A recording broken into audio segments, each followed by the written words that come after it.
Let me tell you a story, if you don't mind. Lomash Muni was a great devotee of Shiva. And he had one disciple who was so disrespectful, never did any work, always was laying around. The guru would say, "Hey, disciple, please don't act like that."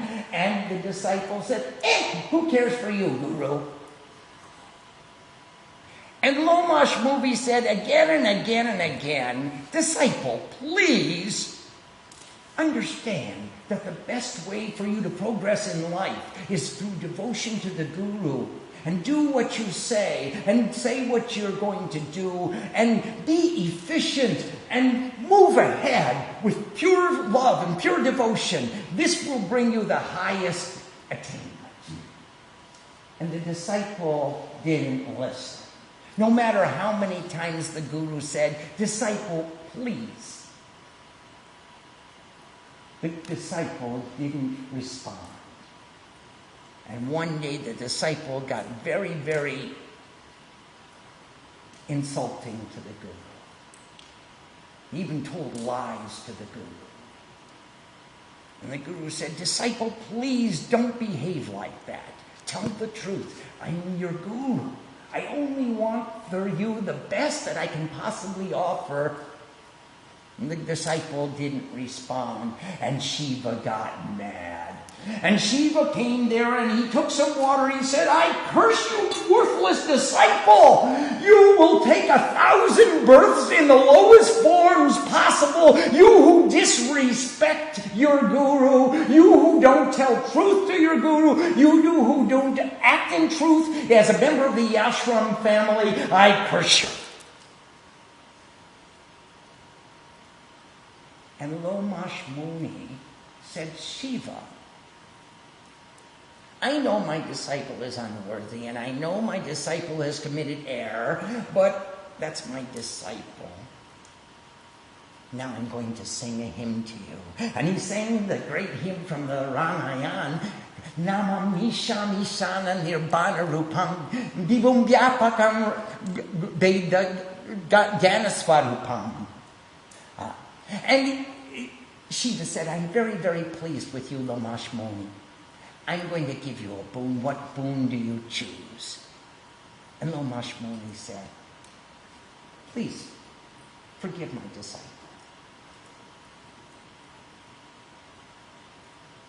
And Shiva said, "Well, I already gave him the curse.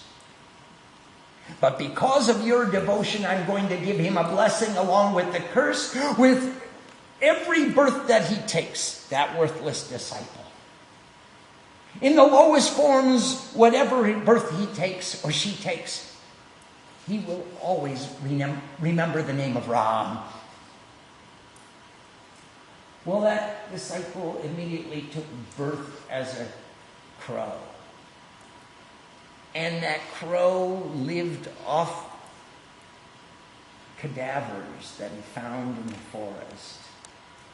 And he had a miserable existence. He used to eat the dead flesh of animals that died in the forest. And he would spend all his time flying from place to place, thinking, what a miserable life I'm leading. While I was a disciple to such a great guru, I was disrespectful, and now I have this to look forward to for 1,000 births. And as he was thinking thusly, he flew over Ayodhya. And he looked down and he saw Ram. And he said, "That's the avatar of Vishnu. That's the incarnation of the Supreme Divinity."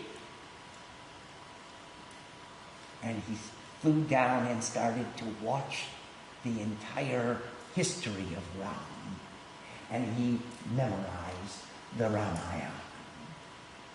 So that when Guru would have a doubt, hey, how could Ram really be Vishnu's avatar? Guru went to Narad Muni and said, "Hey, solve my question. He was a man wandering on the earth crying out for his lost wife. How could that be the Supreme Lord incarnate? How could he be an avatar? Narad said, I can't answer that question. You go to Shiva. Garud went to Shiva and said, Shiva, I have a doubt.